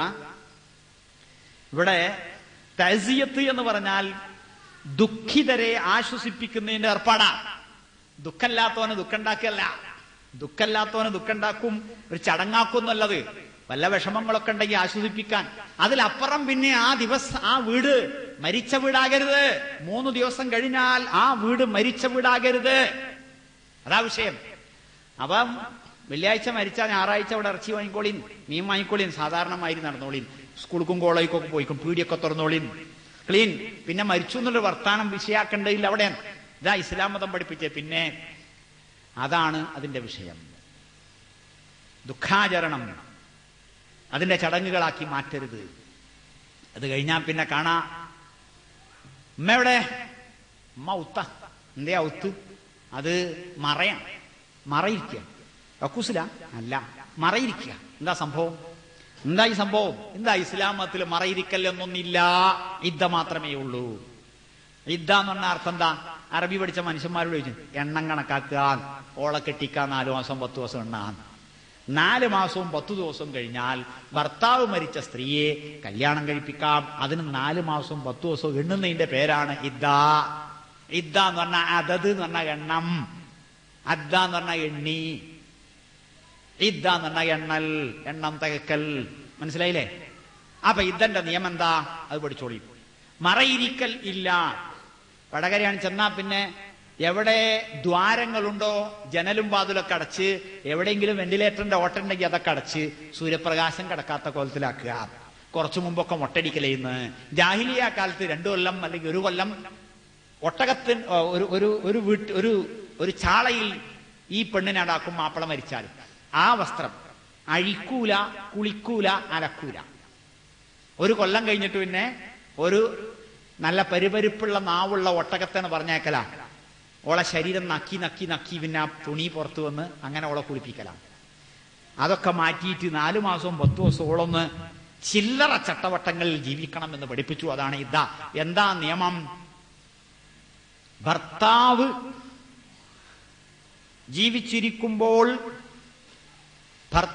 ജീവിച്ചിരിക്കുമ്പോൾ ഏത് വീട്ടിലാണോ ഭർത്താവ് ജീവിച്ചിരിക്കുമ്പോൾ അവനും അവളും ഏത് വീട്ടിലാണോ അവിടെ, അഥവാ ആ വീട്ടിൽ മാത്രമേ അവൾ ഈ 4 മാസവും 10 ദിവസവും രാത്രി ഉറങ്ങാവൂ.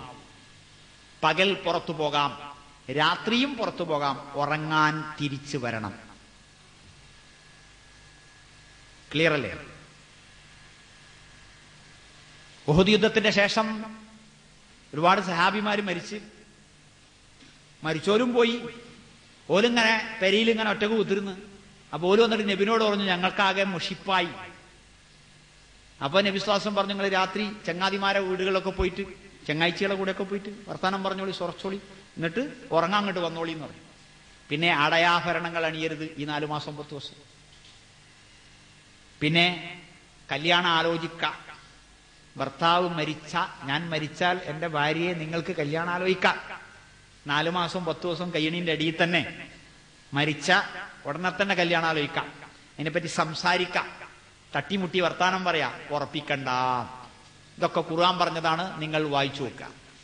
ഖുർആനിലുള്ളതാണ് ഞാനീ പറഞ്ഞത്. എന്ത്? കല്യാണം ആലോചിക്ക, വർത്താനം പറയാ, ഉറപ്പിക്കരുത്. ഇതാണ് ഇദ്ദ. ഭർത്താവുള്ള ഒരു പെണ്ണിനെ കല്യാണം ആലോചിക്കാൻ പറ്റുമോ? ഇല്ല. ഭർത്താവ് മരിച്ചാൽ അത് പറ്റുന്നു. ശരി, ഇത്രയാണ് ഇദ്ദ. ഈ ഇദ്ദയാണ് ഇസ്ലാം മതം പഠിപ്പിക്കുന്നത്. അത് മറയല്ല. അപ്പൊ മരണാനന്തരം പിന്നെ നമ്മുടെ മരണാനന്തരം പിന്നെ കാണാൻ ഒരു ഖബർ സിയാറത്ത്. ഇസ്ലാമില് ഖബർ സിയാറത്ത് എന്ന ബാപ്പാനെ കാണാനല്ല, മാനെ കാണാനല്ല, പെങ്ങളെ കാണാനല്ല. നമ്മൾ പോണത് അതിനാ. മുജാഹിദീങ്ങൾ പോണെന്തിനാ? സുന്നികൾ പോണത് കാഫറാകാനാ, ശിർക്കിയാനാ.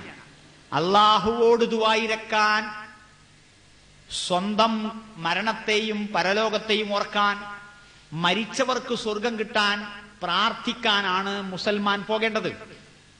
ഖുറാഫികൾ പോകുന്നത് മരിച്ചോരോട് പ്രാർത്ഥിച്ചിട്ട് കാഫിറും മുശ്രിക്കുമാകാനാണ്. മുജാഹിദീങ്ങൾ പലരും പോകല് ബാപ്പാനെ കാണാനാണ്, ഉമ്മാനെ കാണാനാണ്. അവിടെ പോയിട്ട് ഇങ്ങനെ പൊട്ടിക്കാരെ ഓർമ്മിച്ചിട്ട് വാപ്പാന്റെ സ്വഭാവം, ഉമ്മാന്റെ സ്വഭാവം. അതല്ല ചങ്ങാതി, എന്റെ കാര്യം ആലോചിക്കുക. ഞാനും ഇങ്ങനെ മരിച്ചു കിടക്കേണ്ടതാണല്ലോ, എനിക്ക് മരിച്ചു പോണല്ലോ, ഞാനെന്തേ ചെയ്ത് എന്നാലോചിക്കാനാ. ബാപ്പാക്ക് പുറത്തു കൊടുക്കണേ എന്ന് പ്രാർത്ഥിക്കാനാ. മനസ്സിലായില്ലേ? അതിനാണിത്. ഖബറിസ്ഥാനാ സന്ദർശിക്കണ്ട്. ബാപ്പാന്റെ ഖബറല്ല, ഉമ്മാന്റെ ഖബറല്ല. ഖബറിസ്ഥാൻ എന്ന് പറഞ്ഞാൽ എന്താ? പാപ്പീണ്ട്, വല്യാപ്പീണ്ട്, പേരക്കുട്ടീണ്ട്, നാട്ടുകാർ, വീട്ടുകാർ, കൂട്ടുകാർ, പരിചയമുള്ളവർ, പരിചയമില്ലാത്തവർ ഒരൊക്കെ ഖബർ ഇങ്ങനെ കാണുമ്പോ പടച്ചോനെ എനിക്കും പോണല്ലോ എന്ന്. രണ്ടാമത്തത് പടച്ചോനെ ജോലിക്ക് പുറത്തു കൊടുക്ക്. അക്കൂട്ടത്തിൽ ബാപ്പാന്റെ ഖബറിന്റെ അവിടെ എത്തുമ്പോ അസ്സലാമു അലൈക യാ അബി എന്ന് പറയാ. ഉമ്മ അള്ളാഹു രക്ഷിക്കട്ടെ, എടി അള്ളാഹു രക്ഷിക്കട്ടെ, മോളെ അള്ളാഹു രക്ഷിക്കട്ടെ, മോനെ അള്ളാഹു രക്ഷിക്കട്ടെ എന്ന് പറയാം. എന്നല്ലാതെ ഒരാളെ ഖബർ സ്പെസിഫിക് ആയിട്ട് പോകാനല്ല നമുക്കുള്ള കൽപ്പന എന്ന് നിങ്ങൾ അറിയണം. ഒരു മരിച്ചാക്കാണ് ഒരു കാറൊക്കെ എടുത്തിട്ട് ഗൾഫുകാരനാണെങ്കിൽ കൂട്ടം കൂട്ടുമൊക്കെ കൂടിയിട്ട് ഒരാഴ്ച, അടുത്തീം വെള്ളിയാഴ്ച പിന്നെ കഴിഞ്ഞേ. പിന്നെ അവിടെ വാപ്പ പോയോ? പിന്നെ അവിടെ ഖബർ സിയാറത്ത്. അതല്ല ഇത്. ഖബർ സിയാറത്ത് എന്നത് പൊതുവേ നബി സല്ലല്ലാഹു അലൈഹി വസല്ലം നടത്താറുള്ളത് രാത്രി ആരും അറിയാതെ പാതിരാവിലെ ഒറ്റയ്ക്ക് ചെന്നിട്ട് ആണ് ഖബർ സന്ദർശിക്കല്. ഇത് അങ്ങനെയൊന്നും അല്ല. വെള്ളിയാഴ്ച ഏതായാലും പള്ളിക്ക് പോകണം, അവന്റെ വാപ്പാന്റെ അടുത്തുനിന്ന് കയറിക്കളയാ എന്ന വിചാരം രാജ്യാതി തരികടി ഒന്നല്ല ഇതിട്ടോ. അതുകൊണ്ട് ഖബർ സിയാറത്ത് എന്താണെന്ന് മനസ്സിലാക്കണം. അതിന്റെ തത്വവും ഉദ്ദേശ്യവും എന്താണെന്ന് മനസ്സിലാക്കണം. പിന്നെ നമ്മളിങ്ങനെ പറയും മരിച്ച് ഇത്രാം വർഷമാണ്, ഇന്ന് വാപ്പാന്റെ ചരമവാർഷികമാണ് എന്നൊക്കെ പറയും. ആജാതി വർത്തമാനങ്ങൾക്കൊന്നും യാതൊരു അർത്ഥവും ആശയവുമില്ല. ശരി, ഇതാണ് മരണാനന്തരമുള്ള വിഷയങ്ങൾ. പിന്നീട് ഈ സ്മാരകങ്ങൾ ആലോചിക്കേണ്ട കാര്യമാണ്. എങ്ങനെ സ്മാരകങ്ങൾ, സ്മരണികകൾ, സ്മാരക കോളേജുകൾ, സ്മാരക യൂണിവേഴ്സിറ്റികൾ, ഇതൊക്കെ ഖുറാഫാത്തിലേക്ക് ഉള്ള സ്റ്റെപ്പുകളാണ് എന്ന് എനിക്ക് തോന്നുന്നു. ഉറപ്പിച്ചു പറയല്ല, എങ്കിലും ആലോചിക്കേണ്ട കാര്യമാണ്. ജന്മം മുതൽ മരണം വരെയും മരിച്ചാലും തീരാത്ത അനാചാരങ്ങൾ ആണ് ഇവ. അവസാനിച്ചിട്ടില്ല. ജീവിതത്തിന്റെ പല വശങ്ങളിലുമുണ്ട്. ആരാധനാകർമ്മങ്ങളിലും ചില അനാവശ്യമായ ആചാരങ്ങൾ നമുക്കിടയിൽ കടന്നു വന്നിട്ടുണ്ട്. എന്താ? ദ്വാരന കൈ പിടിച്ചൊരു മുത്തല്, നിക്കാരം കഴിഞ്ഞ കുട്ടിയത് പെണ്ണുങ്ങളെ പോയി ചുംബിക്കുക, കുട്ടിനെ പോയി ചുംബിക്കുക, വാപ്പാനെ ചുംബിക്കുക, അതൊക്കെ ഇസ്ലാം പഠിപ്പിച്ച കാര്യങ്ങളാ അല്ലേ? നിക്കാരം കഴിഞ്ഞാൽ കാണാ ആണുങ്ങള് കുപ്പായത്തിന്റെ കുടുക്ക് കഴിച്ചിട്ട് ഒരു ഊത്ത്. ആ പെണ്ണുങ്ങളൊക്കെ അങ്ങനെ ചെയ്താൽ എങ്ങനെ ഉണ്ടാവും? ഓരൊക്കെ കുപ്പായം കഴിച്ചിട്ട് കൂതിയാല്. ഇത് ഇസ്ലാം മതം പഠിപ്പിച്ച ഇങ്ങനെയുള്ള ചില ഏർപ്പാടുകൾ നമസ്കാരത്തിന്റെ രീതികളിൽ, രൂപങ്ങളിൽ നമുക്ക് കാണാൻ കഴിയും. ഒതൊടുക്കുമ്പോ ഒരു കൗത്ത് ഒന്നായിട്ട് കകല്, കഴുത്ത് കകല്, കൈകെട്ടുമ്പോ ഇങ്ങനെ ആക്സിഡന്റുമായിരിക്കും. മുജാഹിദ് കുറച്ച് ഏറിയ മുജാഹിദ്, ചില പോക്കിരി മുജാഹിദ് അങ്ങനെ കൈ ഇങ്ങനെ ഇട്ടു. അങ്ങനെയൊന്നല്ല. കൈ കെട്ടുന്നതിനൊരു മര്യാദയുണ്ട്. കൈ ചെവി വരെയോ ചുമലിന്റെ നേരെയോ പൊക്കിയിട്ട് അല്ലാഹു അക്ബർ എന്ന് പറഞ്ഞ് മണിക്കണ്ടം മുതൽ തൊട്ട് 2 മണിക്കണ്ടവും തൊട്ട് കൈകൾ ഇടത്തെ കൈയിന്റെ മേലെ, ഇടത്തെ കൈയുടെ മണിക്കണ്ടത്തിന്റെ മേലെ വലത്തെ കൈയിന്റെ മണിക്കണ്ടം വെച്ച് നേരെ വെച്ച് നെഞ്ഞത്ത് വെക്കുക. നെഞ്ഞിന്റെ മുകളിലല്ല, നെഞ്ഞിന്റെ താഴെയല്ല, പിന്നെയോ നെഞ്ഞത്ത് വെക്കുക. സ്റ്റഡി ആയിട്ട് വെക്കുക. ഇതാണ് അതിന്റെ നിയമം. അല്ലാഹു അക്ബർ പറയുമ്പോ കാണാ കൈയൊന്ന് പൊക്കിയിട്ട് ആകാശത്തെത്തുന്നത്, ചാലിന്റെ മുകൾക്കെത്തുന്നത്. അങ്ങനെയൊന്നുമല്ല. ഒരുപാട് ചിട്ടവട്ടങ്ങളുണ്ട്. നിസ്കാരത്തിന്റെ രൂപം എന്നത് വേറൊരു ക്ലാസ്സാണ്, അവിടേക്ക് കടക്കുന്നില്ല. ഓട്ടോറിക്ഷ കാത്തുക്കുകയാണ്, അല്ലെങ്കിൽ കാണാം ഓട്ടോറിക്ഷ കോമ്പലായിട്ട് നമ്മളെ നടയിൽ കൂടെ അങ്ങനെ പോകും. ഇപ്പൊ നോക്കുമ്പോ ഞാനൊന്ന് ഓട്ടോറിക്ഷ കാത്തു നോക്കുമ്പോ കാണാനേ ഇല്ല. ഇല്ലേ? കള്ള മുജാഹിദിന്റെ വർത്താനപ്പുറം നോക്കി. നിങ്ങൾ ബുദ്ധിയുണ്ടോ? വിവേകമുണ്ടോ? ഇത് സുന്നി മുജാഹിദൊന്നും വ്യത്യാസമല്ല കേട്ടതില്, ഹിന്ദു ക്രിസ്ത്യാനി വ്യത്യാസമല്ല. ഏതൊരാളും അങ്ങനെയാണ് പൊട്ടനാകുക. അങ്ങനെയാണോ സംഗതി? അല്ല. ഓട്ടോറിക്ഷ എന്തായില്ല വരാത്തത്? ഈ പഹയൻ അവിടെ നിൽക്കുന്നുണ്ട്, ഓനെ 10 റുപ്യ ലാഭമായിക്കോട്ടെ എന്ന് വിചാരിച്ചിട്ടാ ഓട്ടോറിക്ഷക്കാരന്? ആണോ? ഓൻ കഷ്ടപ്പെട്ടോട്ടെ വിചാരിച്ചിട്ടാ? അല്ല. ഓട്ടോറിക്ഷക്കാരന് നിങ്ങളെ 10 റുപ്യ കിട്ടലാണ് ആവശ്യം. പിന്നെന്താ ഓട്ടോറിക്ഷ വരാത്തത്? അപ്പുറത്ത് കൂടെ പോവുകയാണ്. എന്താ അപ്പുറത്ത് കൂടെ വേറെ ആള് വിളിച്ചുണ്ടായി? ഓട്ടോറിക്ഷ എന്താ കാലിയായിട്ട് വരാത്തത്? നിങ്ങളുടെ മുമ്പിലുള്ള സ്റ്റോപ്പിൽ ആൾക്കാർ കയറി, നിങ്ങളുടെ അപ്പുറത്തും നിങ്ങളുടെ ചങ്ങാതിമാര് കയറി. നമ്മൾ ഓട്ടോറിക്ഷയിൽ കയറി പോകുമ്പോഴും ഓട്ടോറിക്ഷ കാത്തുക്കണോൻ എന്താ പറയാ? നമ്മളെ പറ്റിയല്ലേ കുറ്റം പറയണത്? എന്തിനാ ഇതൊക്കെ? ഇങ്ങനെ പറയാറില്ലേ? ഉണ്ട്. എന്താ കാര്യം? ശരിയില്ല എന്ന് പറയും നമ്മള്. കാലം ശരിയില്ല, സമയം ശരിയില്ല. ഇന്നലെ കോഴി ചത്ത്, കഴിഞ്ഞ ആഴ്ച എന്റെ കുട്ടി മരിച്ചു, ഇന്നതാ വാഹനം കേടും വന്നത്, ശരിയില്ല. കച്ചവടം 2 മാസം മുമ്പ് പൂട്ടി, ശരിയില്ല. നോക്കി നിങ്ങൾ. അപ്പൊ ഏതാ ശരിയില്ലാത്തത്? കാലം ശരിയില്ല. റസൂലുള്ള പറയാണ്, അള്ളാഹു പറഞ്ഞതായിട്ടില്ല, നിങ്ങൾ കാലത്തെ കുറ്റം പറയരുത്. ഇന്നി അനദ്ദഹ്റു, ഞാനാകുന്നു കാലം എന്ന് അള്ളാഹു പറഞ്ഞിട്ടുണ്ട്. അപ്പൊ നമ്മൾ അള്ള ശരിയില്ല എന്നാ പറയണത്. അതൊക്കെ തലയിലെഴുത്താണ്, അതൊക്കെ വിധിയാണ് എന്ന് പറയും. വിധി തന്നെയാണ്. എപ്പോഴാ വിധി എന്ന് പറയല്? 10 റുപ്യ കിട്ടുമ്പോഴാ? അല്ല, 10 റുപ്യ പോകുമ്പോ. 10 റുപ്യ കിട്ടുമ്പോ എന്തേ വിധിയല്ലാത്തത്? അതല്ല വിധിച്ചിട്ടല്ലേ? ആണ്. 10 റുപ്യ കിട്ടുന്നത് വിധിയാണ് എന്ന് പറയാൻ തന്റെ ഇടമുണ്ടാകണം. എന്നിട്ട് പറയൂ 10 റുപ്യ പോകുമ്പോ വിധിയാണ്. അപ്പൊ നമ്മൾ ശരിക്കും മാറിക്കോളൂ. എന്താ ചെയ്യ, വിധിയാണെന്ന് 10 റുപ്യ കിട്ടുമ്പോ പറയും. വല്യാപ്പ മരിച്ചുമ്പോ എന്താ പറയാ? മരിച്ചു പറയും. പേരക്കുട്ടി മരിച്ചുമ്പോഴോ പടച്ചവും കൊണ്ടേയിരുന്നു. പിന്നെ വല്യാപ്പാനാരായി ബിലീസ ഉണ്ടായത്? ആണോ? നമ്മളെ വാക്കിലെന്ന് നോക്കി നിങ്ങൾ. അള്ളാഹുവിലുള്ള വിശ്വാസം നിറഞ്ഞു തുളുമ്പി നിൽക്കണം. ഒന്ന്, അറിവില്ലായ്മ ഉണ്ടാകരുത് നമ്മുടെ വാക്കിൽ. അറിയണം എന്തൊക്കെ പറയാം എന്നൊക്കെ പറയാൻ പാടില്ല. ഉമ്മയാണ് നേരെന്ന് അറിയില്ലേ? തെറ്റാണത്. അള്ളാഹുവിന്റെ പേരിലല്ലാതെ ശപഥം ചെയ്യാൻ പാടില്ല. ഉമ്മയാണ് നേര്. എന്താ അത്? കഅബയാണ് നേര്, മുസാഫാണ് സത്യം. ഈ മുസാഫ് പിടിച്ച് സത്യം ചെയ്യോ എന്ന് ചോദിക്കും നമ്മളും. എന്താ മുസാഫ്? എന്താ? ഞാൻ സത്യം ചെയ്യുന്നതിനെ പറ്റി ഒരു കാര്യം പറയാം. നമ്മൾ എപ്പോഴും വല്ലാഹി വല്ലാഹി പറയരുത്. എപ്പോഴും ഉണ്ടല്ലോ അള്ളയാണ് നേര്, വല്ലാഹി നമ്മൾ പറയരുത്. കാരണം സാക്ഷി ആണല്ലോ. എപ്പോഴാ സാക്ഷ്യം വേണ്ടി വരുന്നത്? എപ്പോഴാ സാക്ഷി വരെ? എപ്പോഴും സാക്ഷി വേണോ? വേണ്ട. സാക്ഷി വേണ്ടി വരുന്നത് കേസിലാണ്.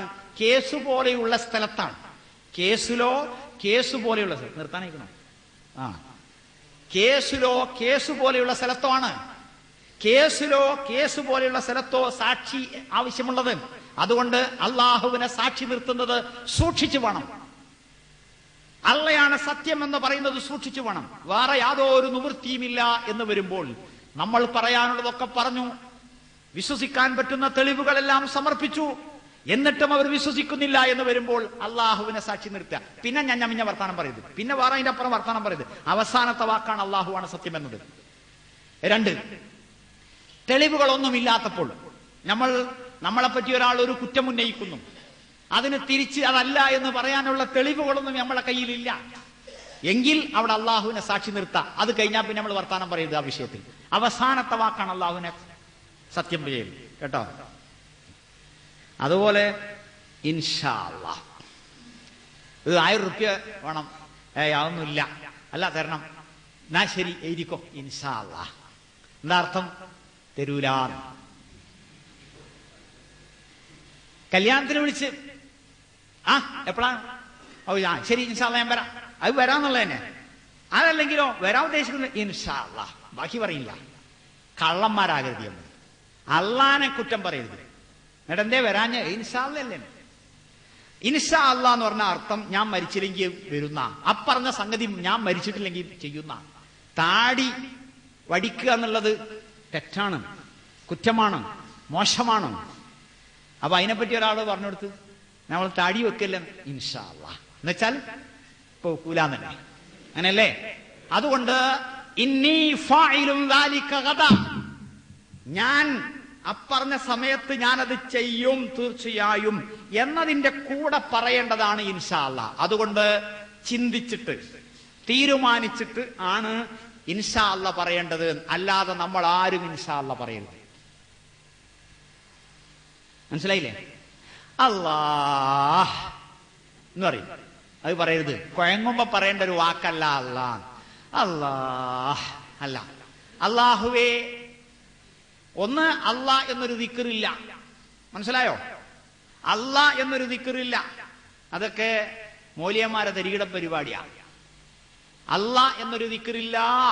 പിന്നെയോ അല്ലാഹുവേ കാക്ക്, അല്ലാഹുവേ കേൾക്ക്, അല്ലാഹുവേ താ, അല്ലാഹുവേ നീ പരിശുദ്ധൻ, അല്ലാഹുവേ നീ പൊറുക്ക്. ഇങ്ങനെയാണ് ഉള്ളത്. അല്ലാഹ് എന്ന് മാത്രം ഇല്ല. നിങ്ങൾ ദിക്റുകളുടെ കിതാബുകൾ വായിച്ചു നോക്കിൻ, ദുആകളുടെ കിതാബുകൾ വായിച്ചു നോക്കിൻ. അതില് സുബ്ഹാനല്ലാഹ്, അൽഹംദുലില്ലാഹ്, അല്ലാഹു അക്ബർ, ലാ ഇലാഹ ഇല്ലല്ലാഹ്, അസ്തഗ്ഫിറുല്ലാഹ് അങ്ങനെയൊക്കെയാണ്. അല്ലാതെ അല്ലാഹ് എന്നില്ല. അതുകൊണ്ട് അല്ലാഹ് എന്ന് പറയരുത് കേട്ടോ. പിന്നെ ദിക്ർ എന്നുള്ളത് നമ്മളെ മനസ്സുകൊണ്ട് അല്ല കേൾക്കാൻ പറയണതാണ്. അതിന്റെ കൂലി കുറക്കരുത് ആൾക്കാരെ കേൾപ്പിച്ചിട്ട്. പ്രാർത്ഥിക്കുന്നവനാണ്, ദിക്ർ ചൊല്ലുന്നവനാണ്, ലാ ഇലാഹ ഇല്ലല്ലാഹ് പറയുന്നവനാണ് എന്ന ആളുകൾ ഇങ്ങനെ കേട്ട് വരുമ്പോ അവിടെ ഇങ്ങനെ കൂലി കുറഞ്ഞുകൊണ്ടേയിരിക്കും. ചിലപ്പോ തീരെ കിട്ടില്ല, ചിലപ്പോ കുറ്റവും കിട്ടും. കാരണം ആള് കേൾക്കാൻ വേണ്ടിയായ. അതുകൊണ്ട് ആള് കേൾക്കാനാകണ്ട, ആള് കേൾക്കുന്ന വിധത്തിലും വേണ്ട, അല്ലാ എന്ന് അങ്ങനത്തെ രീതിയിലും വേണ്ട. ഇതൊക്കെ ശ്രദ്ധിക്കേണ്ട വിഷയങ്ങളാണ്. അപ്പോൾ സമയം, കാലം എന്നിങ്ങനെയുള്ള വിഷയങ്ങൾ അതുപോലെ നമുക്കിടയിലുള്ളതാണ്.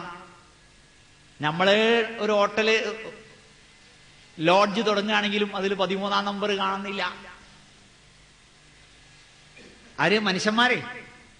ഖുറാഫികൾ മാത്രമല്ല, ഇസ്തിരിയിട്ട മനുഷ്യന്മാരും 13-ാം നമ്പറില്ല. 12, 12A, 14.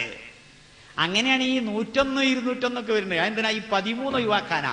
നമ്മളിങ്ങനെ പലരും വിചാരിക്കും എന്താ ഈ ഹോട്ടലിനൊക്കെ 101, 1001 എന്നൊക്കെ നമ്പർ വെച്ചിരിക്കുന്നത്. ഒന്നുമില്ല, ഈ 13 ഒഴിവാക്കാനാ. അവന്താ 13-ാം നമ്പർ മോശാന്നാ. KL 13 ആക്കിയല്ലോ, KL 1, 2, 3 ആക്കിയല്ലോ നമ്മളെ വാഹനങ്ങളുടെ. ആ സമയത്ത് കണ്ണൂരിലെ RTO ഓഫീസ് കുറെ ദിവസം കാലിയായിരുന്നു, ആരും വന്നില്ല. കാരണം അവിടെ KL 13. KL 13 പറഞ്ഞ വാഹനങ്ങൾ 13 എന്ന് പറഞ്ഞ അപകടമുള്ളൂ. അതുകൊണ്ട് ആൾക്കാർക്കൊരു പേടി. ഒന്നുമില്ല, ഒരു പേടിയൊന്നുമില്ല, ഒരു ഭയം. അങ്ങനെ. അപ്പൊ ഈ 13-ാം നമ്പർ ഇപ്പൊ 13 ഉണ്ടല്ലോ അവിടെ. എന്നിട്ട് അതിലൊക്കെ ആൾക്കാരൊക്കെ ചാകല ആണോ? ഹോസ്പിറ്റലിൽ 13-ാം നമ്പർ ബെഡില്ല, 13-ാം നമ്പർ റൂമില്ല. എല്ലായിടത്തും ഇല്ല എന്നല്ല, അധികമല്ല. ഇനിയുള്ളത് ഇതൊക്കെ നോയിക്കളിങ്ങൾ ഇനി കാണുമ്പോ ഒന്ന് പരിശോധിച്ചളി. 12, 12A, 14. പിന്നെ 13 ഉണ്ട്. അതെന്താ അറിയോ? തലക്കണിയൊക്കെ അല്ല അവിടെ. കിടക്കിയും തലക്കണിയും വെക്കല, സ്റ്റോർ റൂം. ആളെ കിടത്തൂല. നിങ്ങൾ പരിശോധിച്ച് നോക്കി. അപ്പോൾ എന്താ സംഭവം? ഇബ്ലീസ് പറഞ്ഞിരിക്കുന്നു 13-ാം നമ്പർ മോശമാണ്. ഗവൺമെന്റ് ഹോസ്പിറ്റലിൽ 13 ഉണ്ടല്ലോ, അവിടെ ഉള്ളതൊക്കെ മരിക്കല ആണോ? അല്ല.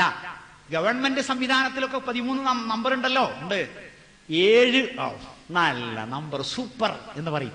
7 നമ്പർ 2 വിധമുണ്ട്. ഒന്ന് ഫാൻസി നമ്പർ, അതെന്താ? ഓർമ്മിക്കാവുന്നത്. എന്റെ മൊബൈൽ നമ്പർ 31,000 എന്നാണ്. ഒരിക്കൽ പറഞ്ഞാൽ മതി, മറക്കൂല. വേറെ ചിലതുണ്ട് 756. നമ്മളൊരു മഹാനവറുകളുടെ മന്ത്രിക്ക് ഒരു വലിയ മുസ്ലിയാർ നേതാവ് ഗവൺമെന്റിൽ സ്വാധീനം ചെലുത്തിയിട്ട് ഈ മന്ത്രി മുസ്ലിയാർക്ക് മേടിച്ചെടുത്തു 756. അയാൾ മരിച്ചു. എന്താ കാര്യം? അല്ല, 756 എന്താണ്? അത് ഞമ്മക്കടിയിലുണ്ട്. നമ്മളെ ക്ഷണക്കത്തുകളിലും കാണാം ബി. എന്താ സംഭവം? B short. ചിലര് ബിസ്മി എന്ന് എഴുതും. എന്താ ബിസ്മി എന്ന് പറഞ്ഞാൽ പേരിൽ. ആരെ പേരിൽ? ബിസ്മി ശൈത്താൻ എന്നാണോ ബിസ്മില്ലാഹി എന്നാണോ? സ്ത്രീധനം വാങ്ങണാണെങ്കിൽ ബിസ്മി ശൈത്താൻ എഴുതിയാൽ മതി. സ്ത്രീധനം വാങ്ങാത്താണെങ്കിൽ ബിസ്മില്ലാഹി എന്നെങ്കിലും ഇല്ലാത്ത പറ്റില്ല. അതുപോലെ 756. അതെന്താ? അത്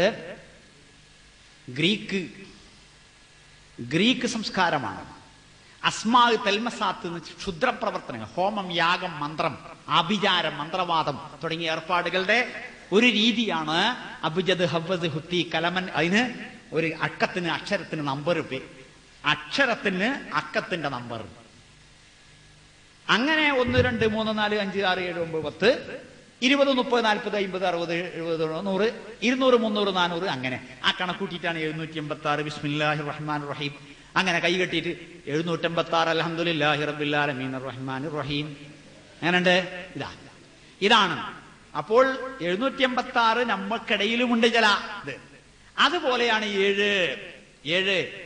MGRന്റെ ഒരു നമ്പർ ഉണ്ടായിരുന്നു, MGR 7777. മഹാരാഷ്ട്രയിൽ ഉള്ള ഒരു ഗ്രാമത്തിൽ നിന്ന് രജിസ്ട്രേഷൻ. അതാണ് MGR. എന്നിട്ട് 777. എന്നിട്ട് മുമ്പ് മരിച്ചു.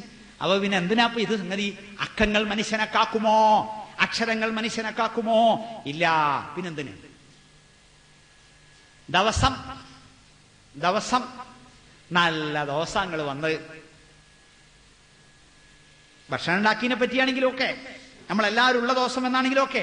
അതൊന്നും അല്ലാതെ നല്ല ദിവസം, നല്ല നേരം, നല്ല ദിവസം എന്നുണ്ടോ? ഇല്ല. എല്ലാ ദിവസവും നല്ലതാണ്, എല്ലാ ദിവസവും മോശമാവും ചെയ്യാം അല്ലേ? രാവിലെ തന്നെ കടം വാങ്ങാൻ വന്നിക്കണ്. നമ്മൾ ഷട്ടർ തുറക്കുമ്പോ ഒരാള് വന്നിട്ട് പൈസ ഇല്ലാതെയാ. അപ്പൊ നമ്മൾ പറയും ഇന്നത്തെ കാര്യം കട. കാരണം ഇനിയൊക്കെ കടമായിരിക്കും എന്നാണ്. അപ്പൊ രണ്ടാമത്തെ ആളോട് ആരാ പറയണത്? ഒന്നാമത്തെ ആള് കടം വാങ്ങിക്കുന്നു കേട്ടോ, അതുകൊണ്ട് നിങ്ങളും കടം വാങ്ങിക്കളിൻ എന്ന് രണ്ടാമത്തെ ആളോട് പറയാൻ ആർക്കാ ഒഴിവ്? ആരാ ഇപ്പൊ നമ്മളെ നശിപ്പിക്കാൻ കാത്തിക്കണ്? ആരെങ്കിലും ഉണ്ടോ? അള്ളത്ര മോശം നിങ്ങൾ വിചാരിക്കണം? അല്ല, അങ്ങനെ ഇല്ല. ഇന്നെല്ലാം കടാണ് ഈ കാരം, ഇന്ന് വെറും നഷ്ടാണ് ഈ കാരം, ഇന്ന് വെറും കൊളായിരിക്കും എന്നൊക്കെ നമ്മൾ പറയാറുണ്ട്. ആദ്യത്തെ സംഭവം നോക്കിയിട്ട് എന്തൊക്കെയാണ് ബുദ്ധിയില്ലായ്മ. കണി ശരിയായില്ല സംഭവം. റെയിൽവേ സ്റ്റേഷനിൽ ചെന്നപ്പോൾ ട്രെയിന് പോയി. അടുത്ത ബസ്സിന് ചെന്ന് നോക്കുമ്പോ അയാൾ അവിടുന്ന് പോയി. അപ്പൊ ഇങ്ങനെ ആലോചിക്കുക, എന്തേ ഇപ്പൊ ഇന്നെന്തേ പറ്റി? നമുക്കൊന്നും പറ്റിയില്ല കേട്ടോ.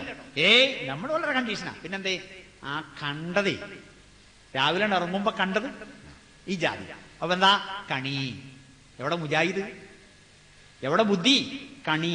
അവ എന്നാളെ കണ്ടാൽ എന്റെ വീട്ടിന്റെ മുമ്പിലൂടെ ഒരു വളരെ വയസ്സായി മുതുകൊടിഞ്ഞ ഒരു സ്ത്രീ എന്നും രാവിലെ ഒരു കളത്തിലേക്ക് പോകുന്നത് കാണാം. എന്താ? പണിയൊന്നും എടുക്കാൻ അതിന് വയ്യ. പിന്നെന്താ? കളത്തിലുള്ള ആൾക്കാർ വരാൻ പറയാ രാവിലെ കണി കണ്ടുണരാൻ. വിഷുവിന് കണ്ടിട്ടില്ലേ? കണ്ണൊക്കെ പൊത്തിട്ട് തൃക്കാക്കരയപ്പന്റെ ഓലം കാണിക്കാൻ കൊണ്ടിരുന്നെ. അതിന്റെ ഭാഗങ്ങൾ നമുക്കിടയിലുമുണ്ട്. ഇന്ന് പാരയെ കണ്ടു എന്നൊരു ചോദ്യം. ഇന്നിപ്പോ എന്തേ കണ്ടു? നമ്മുടെ ബഹുമാനപ്പെട്ട മലയാള മനോരമ പത്രത്തിൽ വരെ കാണാം നല്ല കണി, ആനപ്പിണ്ഡം, ബ്രാഹ്മണൻ, പിന്നെ അങ്ങനെ പലതും, രാഹു, കേതു, ഗുളിക, അതന്നെ നെഹ്സ്. ഇങ്ങനെ അതൊക്കെ പിന്നെ അന്ധവിശ്വാസികൾക്കിടയിലുള്ളതാണ് വിചാരിച്ചു. അപ്പൊ നമുക്കിടയിലുമുള്ളതാണ്. പിന്നെ കല്യാണം ഞായറാഴ്ച കല്യാണം ഒക്കെ എന്താ? ഒഴിവോസാണ്. എന്നാലോ ചൊവ്വാഴ്ച ഒഴിവോസായാലോ അത് വേണ്ട. മുജാഹിദേ, എന്തേ ചൊവ്വാഴ്ച? പേരെന്നെ ചൊവ്വാഴ്ച, നല്ല ചൊവ്വുള്ള ദിവസം എന്നാ, പക്ഷെ ചൊവ്വില്ലാത്തത്. സുന്നി എന്ന് പറഞ്ഞ മാതിരി ഒരു സുന്നത്തിനും എതിരായിട്ടുള്ള ആളാണ് സുന്നി. പേര് സുന്നി, സംഗതിയില് ബിദഈ. അതുപോലെ ചൊവ്വാഴ്ച എന്ന് പറഞ്ഞാൽ എന്താണ്? നല്ല ദിവസം എന്ന അർത്ഥം അല്ലേ? തിങ്കളാഴ്ചയാണ് സാധാരണ പലരും നമ്മളെ ഉദ്ഘാടനങ്ങളൊക്കെ നിങ്ങൾ കാണില്ലേ? ഇന്നലത്തെ പത്രത്തിൽ ധാരാളം ഉദ്ഘാടനം കാണാം. ഒക്കെ തൊപ്പിയും തലയിക്കിട്ടൊക്കെ ഉണ്ടാവും. അതൊക്കെ ഉണ്ട്. നമുക്കിടയിൽ അങ്ങനെ ഉണ്ടാകരുത്. പിന്നെയോ നമ്മളെ ഇടയിൽ കാണാലോ ഈ വ്യാഴാഴ്ച കല്യാണം. എന്താ വ്യാഴാഴ്ച? വെള്ളിയാഴ്ച രാവേ, ഇന്ന രാവ് ഉച്ചക്കാ രാത്രി പൊട്ടൻ. എന്താ വെള്ളിയാഴ്ച കല്യാണം കഴിക്കണതിന്റെ ആവശ്യകത? വ്യാഴാഴ്ച ഒഴിവാണോ? ഓക്കെ. വ്യാഴാഴ്ച ഒഴിവ് ദിവസമാണോ? റെഡി. അതല്ല, വ്യാഴാഴ്ച എന്താ പ്രത്യേകത? ഒന്നുമില്ല, പിന്നെന്തിനാ? അതുകൊണ്ട് അങ്ങനെയൊന്നും ആകരുത്. അപ്പൊ ദിവസങ്ങൾ. പിന്നെ 101 റുപ്യ എന്റെ വക. 101 റുപ്യ എന്താ എന്റെ വക? എന്താ ഈ ഒന്ന് നുണപ്പിച്ച അള്ളാനെ ഒന്ന് കൊടുത്തിട്ട്? അല്ല, അതിഞ്ഞും കൊടുക്കാന്നുള്ളതിന് അഞ്ഞു കൊടുക്കുമ്പോ കൊടുത്താൽ പോരെ? അഡ്വാൻസ് കൊടുക്കുക. എന്നാ അത് ഇത് 100 റുപ്യ ഇപ്പൊ കൊടുക്കണ്. 1 റുപ്യ ഞാൻ അടുത്ത് ഞാൻ 10,000 കൊടുക്കും. അതിന്റെ അഡ്വാൻസ് നിങ്ങൾ എഴുതി 101 റുപ്യ. എന്നിട്ട് പിന്നെ അതിന്റെ റെസീറ്റ് കണക്കാക്കാനും അതിന്റെ കണക്ക് ഇതാക്കാനും എവിടെയും കാണും ഒരു ഒന്ന്. നമ്മളെ വലിയ വലിയ പത്രങ്ങളെ, നമ്മളെ ലാത്തൂരിൽ ഭൂകമ്പത്തിനിരയായ ആളുകളെ സഹായിക്കാൻ വേണ്ടി 100 വീടുകൾ ഉണ്ടാക്കാൻ വേണ്ടി വലിയ വലിയ ആളുകള്, വലിയ വലിയ മുസ്ലിങ്ങൾ, വലിയ വലിയ ആളുകൾ 1,11,111 റുപ്യ 11 പൈസ ഒക്കെ ഒന്ന്. ഇതൊക്കെ എന്താണ്? അക്കങ്ങൾ കൊണ്ടും അക്ഷരങ്ങൾ കൊണ്ടുമുള്ള അന്ധവിശ്വാസങ്ങളും അനാചാരങ്ങളും. ശരി, ഞാൻ അവസാനിപ്പിക്കുകയാണ്. വീട് വളരെ പ്രയാസപ്പെട്ടുണ്ടാക്കുന്നതാണ്. ആ പ്രയാസപ്പെട്ടുണ്ടാക്കുന്ന വീട്ടിലൊന്നും താമസിക്കണമെങ്കിൽ നിങ്ങൾ എല്ലാവരും വിളിച്ചു തിന്നാൻ തരണം. എന്തായാലും ശരി, മൗലോദോ ഇല്ല, റാത്തീബോ ഇല്ല, എന്നാ പിന്നെ എന്തെങ്കിലും വേണ്ടേന്ന്. അപ്പൊ എന്താ? നിങ്ങൾ ഖുറാഫി എന്ന പേര് ഒഴിവാക്കിയിട്ട് മുജാഹിദായതാ ആണോ? തിന്നാൻ കിട്ടാൻ മുജാഹിദായത് എന്താ? അതോ ഇല്ല, ഇതും ഇല്ല, ഇതും മുടക്കി. നബി സല്ലല്ലാഹു അലൈഹി വസല്ലമ 9 വീടുണ്ടാക്കി. നമ്മളൊക്കെ ഒരു പെണ്ണിന്റെ കൂടെയല്ലേ ജീവിച്ചിട്ടുള്ളൂ. നബി സല്ലല്ലാഹു അലൈഹി വസല്ലമ 12 വിവാഹം കഴിക്കുകയും ഒരേ സമയത്ത് 9 ഭാര്യമാർ നിലനിൽക്കുകയും ചെയ്തു. ആ 9 ഭാര്യമാർക്കും നബി സ്വന്തം ചെലവിൽ പേരുണ്ടാക്കി. അതിലൊക്കെ നബി താമസിച്ചു. ഒരു കുട്ടിക്ക് ഒരു കാലിച്ചായ അതിന്റെ വകയിൽ കൊടുത്തിട്ടില്ല. നബിക്കറിയില്ല ഇതൊന്നും. പേരുണ്ടാക്കിയത് ആൾക്കാർ അറിയണ്ടേ, കുടുംബക്കാരോട് പറയണ്ടേ, അള്ളാന്റെ അനുഗ്രഹമാണെന്ന് ആൾക്കാരോട് പറയണ്ടേ, അറിയണ്ടേ. ഇതൊന്നും മുഹമ്മദ് നബിക്ക് അറിയില്ലല്ലേ. മുഹമ്മദ് നബിക്ക് അള്ളാഹ്ക്കും മുഹമ്മദ് നബിക്കും നമ്മൾ അങ്ങോട്ട് പഠിപ്പിക്കാം. സൂറത്തുൽ ഹുജറാത്തിൽ അള്ളാഹു ചോദിക്കുന്നുണ്ട്, ഖുൽ അതുഅല്ലിമൂന അല്ലാഹ ബിദീനിക്കും, അള്ളാഹുവിന് നിങ്ങളുടെ ദീൻ നിങ്ങൾ അങ്ങോട്ട് പഠിപ്പിച്ചു കൊടുക്കുകയാണോ? റസൂലുള്ളാഹി സ്വല്ലല്ലാഹു അലൈഹി വസല്ലം കുടിയിരിക്കൽ ആഘോഷം നടത്തിയിട്ടില്ല. കുറ്റിപൂജ, ചില ആൾക്കാർ അങ്ങനെ. ഗൃഹപ്രവേശം, രാജാവാ എന്റെ ഗൃഹപ്രവേശം, ഞാൻ ഗൃഹത്തിൽ എന്നും അവിടെ രാവും പകലും അവിടെ പേരുണ്ടാക്കുന്നിടത്ത് നോക്കിക്കുക നമ്മള്, അതിന് സഹായിച്ചു കൊടുക്കുക. എന്നിട്ട് പിന്നെ മൗലവി എന്നാ കുടിയിരിക്കലിന് പറ്റിയത്, എന്നാ കള്ളുടിക്കണ്ടെന്ന് കേൾക്കണം. കള്ളുടി പോലെ ഹറാമാന്നല്ല ടൈം പറഞ്ഞത്. ഒരു മോശപ്പെട്ട പ്രവൃത്തി ചെയ്യാൻ ഒരു ഡേറ്റ് ചോദിക്കുകയെ. എന്നാ കുടിയിരിക്കേണ്ടതെന്നുണ്ടോ? ഇല്ല. എന്നാ വീട്ടിൽ താമസിക്കേണ്ടത്? വീടിന്റെ പണി കഴിഞ്ഞാല്. എന്നാ വീടിന്റെ പണി കഴിയാ? അടുത്ത തിങ്കളാഴ്ച കഴിയാ? അല്ല. ഇന്ന ദിവസം ഇന്ന മണിക്കുന്ന അല്ല. ഇന്ന് കഴിഞ്ഞാൽ അന്ന് കൂടിക്കോളി, നാളെ കഴിഞ്ഞു. അതിന് വാപ്പാനെയും വിളിക്കണ്ട, അമ്മാനെയും വിളിക്കണ്ട, ആരെയും വിളിക്കണ്ട. ഓഹോ, നബി ആരെയും വിളിച്ചിട്ടില്ല. 150ഓളം സഹാബിമാര് പള്ളിയിൽ പട്ടിണി കിടക്കുന്നു. എന്നിട്ട് ഓല വിളിച്ചിട്ടില്ല. പള്ളിന്റെ തൊട്ടടുത്ത് നബി താമസിക്കുമ്പോ നബിക്കില്ലാത്തൊരു നബിചര്യ നമുക്കുണ്ടോ? ഇല്ല. അതുകൊണ്ട് കുടിയിരിക്കൽ ഇല്ല. എന്നിട്ട് ഒരു സുല്ലമി അല്ലെങ്കിൽ മദനി ഒരു ഫാറൂഖി എന്നോട് പറയാ, സുബൈക്കാണ് വരണട്ടോ പെരീക്ക് ഇബ്ലീസ്. ഹയ്യാല സ്വലാ, നിസ്കരിക്കാൻ ഇങ്ങോട്ട് വാ എന്ന് അള്ളാഹു പള്ളിക്ക് വിളിക്കുക. ഇബ്ലീസ് വരെ അങ്ങോട്ട് പോകണ്ട അങ്ങോട്ട് വാ. എന്നിട്ട് സുബൈക്ക് ഒരു വാങ്കൊടുക്കല്. ഇതൊക്കെ ഇപ്പോ തനി മുജാഹിദ് സംസ്കാരപ്പ ഞാൻ പറഞ്ഞത്. അള്ളാഹുവിന്റെ അടിമകളൊക്കെ പള്ളിക്ക് പോകുമ്പോ ഇവര് കുറച്ചാൾക്കാർ സുബൈക്ക് തപ്പിത്തടഞ്ഞ് കൊട്ടിയും പ്രമാണവും കുട്ടിയൊക്കെ ആയിട്ട് പെണ്ണുങ്ങളെയും കുട്ടികളൊക്കെ ആയിട്ട് അങ്ങോട്ട് പോവുക. പൊട്ടന്മാര് സുബൈക്ക് പോവുക. സുബൈക്ക് പോകല് എല്ലാം സുബൈക്കാണെങ്കിൽ ഇതും സുബൈക്ക് ആയിക്കോട്ടെ. എല്ലായിടത്തും സുബൈക്ക് അങ്ങോട്ട് പോലെ വിരുന്ന് പോലെ സുബൈക്ക ആണോ? അല്ല. പിന്നെയോ നേരം വെളുത്തിൽ തപ്പി തടയാതെ പോയിക്കൂടെ? പണി എപ്പോഴാ കഴിയണം അപ്പം താമസിക്കുക. അതിനെന്താ മുഹൂർത്തം കേട്ടോ? മുസാഫ് കയറ്റുക ആദ്യം, എന്നിട്ട് TV കയറ്റുക. ടിവിന്റെ മുകളിൽ മുസാഫും വെക്കുക. അല്ലേ? നമ്മുടെ നാട്ടിൽ നടക്കുന്ന അങ്ങനെയൊക്കെ അല്ലേ? നിങ്ങൾ പറയും എന്താ വീട്ടിൽ കൂടുമ്പോ ആദ്യം ചെയ്യേണ്ടത് ചൊല്ലേണ്ടത് എന്നൊക്കെ ചോദിച്ചിട്ടുണ്ട്. സാധാരണ എപ്പോഴും പെരി കയറുമ്പോ ചൊല്ലേണ്ട പ്രാർത്ഥന ഉണ്ട്. അത് അന്നും ചെയ്യണം, തലേന്നും ചെയ്യണം, പെരയാകണീന് മുമ്പ് ചെയ്യണം. ആള് താമസമില്ലാത്ത സ്ഥലത്ത് പോകുമ്പോൾ വരെ സലാം പറയണമെന്ന് പഠിപ്പിച്ചു. ഗോഡൌണക്കാണെങ്കിൽ പോലും സലാം പറയണമെന്ന് പഠിപ്പിച്ചു ഇസ്ലാം മതം. അപ്പോ ചങ്ങാതിമാരെ ഒരുപാടുണ്ട് അല്ലേ? ഒരു വക്ക് കടിച്ചിട്ടുള്ളൂ. ഇൻഷാ അല്ലാഹ് ഇനിയും നമുക്ക് സംസാരിക്കാം. അപ്പൊ ചിന്തിക്കണം. നഖത്തുമ്മല് വെള്ള കണ്ടാലും, കൺപുരികത്തുമ്മ ചൊറിഞ്ഞാല്, കണ്ണു ചൊറിഞ്ഞാലും, മൂക്ക് ചൊറിഞ്ഞാലും, അവിടെ കാക്ക വന്നിരുന്നാലും, പയ്യ് വന്ന് ചുമരിലിരുന്നാലും, നേർച്ചപ്പാറ്റ വന്നാലും, ഇങ്ങനെ പല ജാതി അന്ധവിശ്വാസങ്ങൾക്കിടയിലും നമ്മൾ ജീവിക്കുന്നുണ്ട്. അതുകൊണ്ട് അന്ധവിശ്വാസം എന്താണെന്ന് വേറെ മനസ്സിലാക്കുകയും സത്യവിശ്വാസം എന്താണെന്ന് വേറെ മനസ്സിലാക്കുകയും ചെയ്യണം. അന്ധവിശ്വാസങ്ങളെ മുഴുവൻ വെടിയണ കോലത്തിൽ ഒരൊറ്റ സത്യവിശ്വാസം പോലും നഷ്ടപ്പെടാനും പാടില്ല. സത്യവിശ്വാസം സ്വീകരിക്കുന്ന കൂട്ടത്തില് ഒരൊറ്റ അന്ധവിശ്വാസവും വരാനും പാടില്ല. പല ജാതി സംശയങ്ങളും നിങ്ങൾക്ക് ഒരുപക്ഷെ ഉണ്ടായിട്ടുണ്ടാകാം. പക്ഷേ സന്ദർഭം അതിനനുയോജ്യമല്ലാത്തതുകൊണ്ട് അവസാനിപ്പിക്കുകയാണ്. അല്ലാഹു സുബ്ഹാനഹു വ തആല സത്യവിശ്വാസം സ്വീകരിക്കുകയും അന്ധവിശ്വാസങ്ങൾ ഒഴിവാക്കുകയും ചെയ്യുന്ന നല്ലവരായ മുഅ്മിനുകളിൽ നമ്മളെല്ലാം ഉൾപ്പെടുത്തുമാറാകട്ടെ.